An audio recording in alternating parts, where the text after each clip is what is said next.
Hello my dear student and my dear friends, how are you all? I hope so that you all are good. और सबसे ज्यादा मेरे को खुशी हो रही है कि यार आप लोगों को बहुत कुछ समझ में आ रहा है और मैं आपके साथ रिवाइज करवा पा रहा हूँ। जैसे कि हमने कल रिवाइज किया था वर्ल्ड वॉर के बारे में, जिसमें मैंने आपको कंसेप्ट क्लियर करने की कोशिश की थी फ्रेंड्स कि वर्ल्ड वॉर क्या होती है, और बताया था कि किस तरह से जो है दुनिया के जो स्ट्रॉन्ग नेशन है अपने आप को और स्ट्रॉन्ग बनाने के लिए, दुनिया में डोमिनेट करने के लिए, आगे बढ़ने के लिए किस तरह से उन्होंने युद्ध का माहौल बनाया, और उस युद्ध में जो है किस तरह से दूसरे देश जो थे उनको भी मजबूरी में उनका साथ देना पड़ा, बड़े बड़े पावरफुल देशों का साथ देना पड़ा, किस तरह से ग्रुपिज्म हुआ।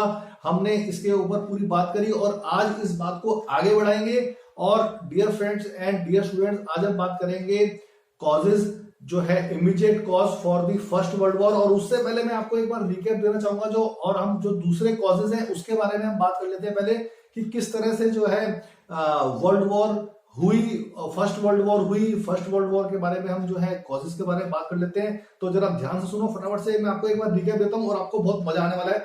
तो जैसे कि हमने देखा मिलिटेंट नेशनलिज्म, एग्रेसिव नेशनलिज्म, इस तरह की थिंकिंग जो देश थे उनके मन में आ रही थी, जो पावरफुल थे वो और पावरफुल बनना चाह रहे थे। मिलिटेंट नेशनलिज्म का मतलब यही होता है कि भाई फीलिंग है love for your own country and at the same time hatred for the other. तो ये बहुत ही खतरनाक चीज थी। देखो नेशनलिज्म तो बहुत अच्छी चीज होती है, अपने देश से प्यार करना, बट अगर आप दूसरों से नफरत कर रहे हो तो हम उसको मिलिटेंट नेशनलिज्म बोलते हैं। याद रखना dear friends and dear students, nationalism और मिलिटेंट नेशनलिज्म में बहुत बड़ा फर्क है, दोनों अलग अलग चीजें हैं। तो मिलिटेंट नेशनलिज्म एग्रेसिव नेशनलिज्म के साथ आगे बढ़ रहे थे, अपने आप को सुपीरियर समझ रहे थे, दूसरों को इंफीरियर। और इसी चीज को देखते हुए जैसे हम बात करते हैं कि जर्मनी में भी जो है काइसर विलियम सेकंड जो थे, उन्होंने जो है अपने आप को जो है ही declared himself as the proclaimed emperor of the world. तो दुनिया में राज करना है, दुनिया में आगे बढ़ना है, इस तरह की थिंकिंग के साथ सब लोग आगे बढ़ रहे थे। और इसी को देखते हुए आर्मामेंट रेस स्टार्ट हो गई, क्योंकि सब लोगों में ये था कि जितना हम अपने आप को जो है आर्म्स एम्यूनिशन जितनी हर देश में होंगी और वो देश उतने आगे बढ़ेंगे। तो ये एक थिंकिंग आ गई थी जिसको मैड बोला गया है, mutual assured destruction. But in लोगों को ये बात समझ में नहीं आ रही थी और सब लोगों को ये था कि जितना हो सके वो हथियार अपने पास इकट्ठा कर ले, बना लें। तो हथियार बनाने की होड़ शुरू हो गई, एक नई होड़ शुरू हो गई थी, एक नई रेस शुरू हो चुकी थी। और साथ साथ में कॉलोनियल राइवलरी की बात करते हैं, वो कैसे स्टार्ट हुई। देखो कॉलोनिज्म एक सिस्टम चला आ रहा था जिसमें जो है हम देखते हैं कि स्ट्रॉन्ग नेशन किस तरह से वीक नेशन को गुलाम बनाकर उसको लूट रहे थे, जिसमें ब्रिटेन और फ्रांस ऑलरेडी थे। इस प्रोसेस में, इस चीज में जो है अब जर्मनी की भी एंट्री हो गई। तो जैसे जर्मनी की एंट्री हुई तो दूसरे देशों को दिक्कत होने लगी और एक तरह से कॉलोनियल राइवलरी हो गई, दुश्मनी हो गई इस चीज को लेकर किया कि कौन कॉलोनीज बनाएगा कौन नहीं बनाएगा। इस तरह को जो है एक दूसरे को जो है वो टोकने लगे और माहौल और ज्यादा खराब होने लगा। और इसी चीज की वजह से जो है अब हम फर्दर हमने देखा कि division of Europe into two power blocks, triple alliance और ट्रिपल एंटेंट। यस, ट्रिपल अलायंस और ट्रिपल एंटेंट के नाम से एक दो ग्रुप बन गए। ट्रिपल अलायंस जिसकी अगर हम बात करें इनको एक्सिस पावर ही बोला गया, और ट्रिपल एंटेंट जिसको जो है सेंट्रल पावर बोला गया। तो जरा ये भी सुन लो कौन कौन सी उसमें कंट्री थी। तो ट्रिपल अलायंस की अगर हम बात करें तो जर्मनी, ऑस्ट्रिया, हंगरी और इटली, इन्होंने एक ग्रुप बनाया। दूसरी तरफ से जो है ट्रिपल एंटेंट में जो है ब्रिटेन, फ्रांस, रशिया, ये अलग ग्रुप में चले गए। तो इनका मकसद क्या था, in case of enemy attack वो एक दूसरे की हेल्प करेंगे।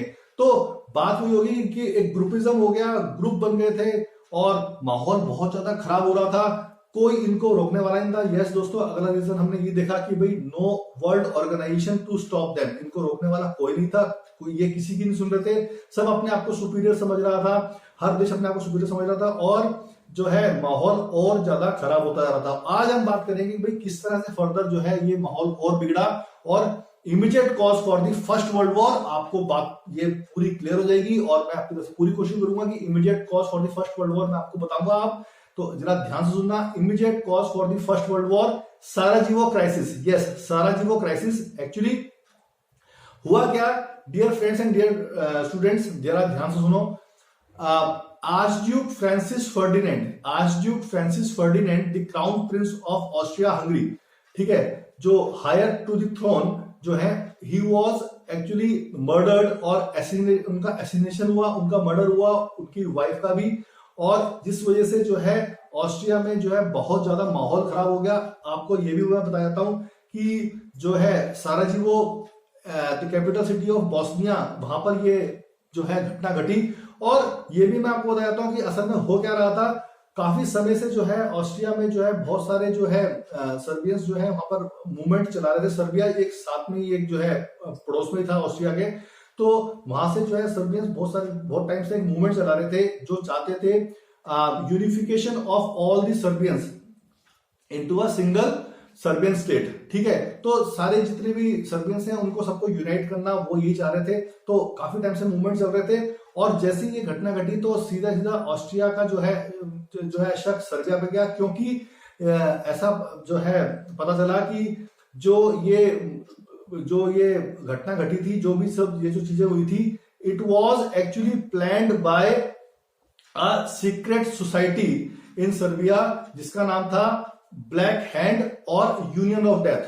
तो सीधा सीधा शक जो है ऑस्ट्रिया का सर्बिया के ऊपर गया। तो ऑस्ट्रिया ने सर्बिया को जो है अल्टीमेटम भेजा। उसने बोला कि यार आपने ये सब चीजें जो है हुई है आपके द्वारा, तो भाई उन्होंने बोला, उनके सामने 11 डिमांड्स रखी और यही बात बोली कि हैंड ओवर दी क्रिमिनल्स, जो भी क्रिमिनल्स हैं उनको हैंड ओवर कर दिए जाए सर्बिया के द्वारा।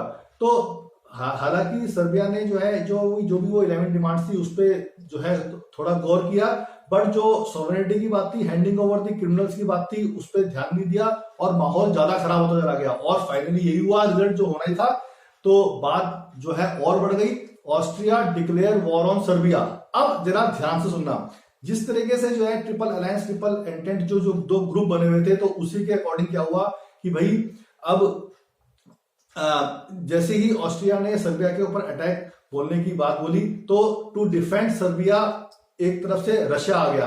अब जैसे ही रशिया आया तो इधर से जो है जर्मनी ने जो है रशिया और फ्रांस दोनों के ऊपर जो है अपनी तरफ से जो है हमला बोल दिया, और दूसरी तरफ से ब्रिटेन ने जो है जर्मनी के ऊपर हमला बोल दिया। तो आप समझ रहे हैं किस तरह से जो है ट्रिपल अलायंस, ट्रिपल एंटेंट जैसे ग्रुपिज्म चल रहा था। तो माहौल खराब होने लग गया और ये देश आपस में एक दूसरे के पीछे लग गए और अपने आप को जो है महान साबित करने में लग गए। और माहौल इतना खराब हो गया कि जिसने वर्ल्ड वॉर की शक्ल ले ली और वर्ल्ड वॉर फर्स्ट शुरू हो गया, जो बहुत ही खतरनाक होने वाला था। इसके बाद क्या हुआ, आगे की बात क्या है, वो हम आपको और डिस्कस करेंगे, आपको बताएंगे। और साथ साथ में मेरे रिवाइज करते रहो और आगे बढ़ते रहो, बिल्कुल टेंशन नहीं लेनी है।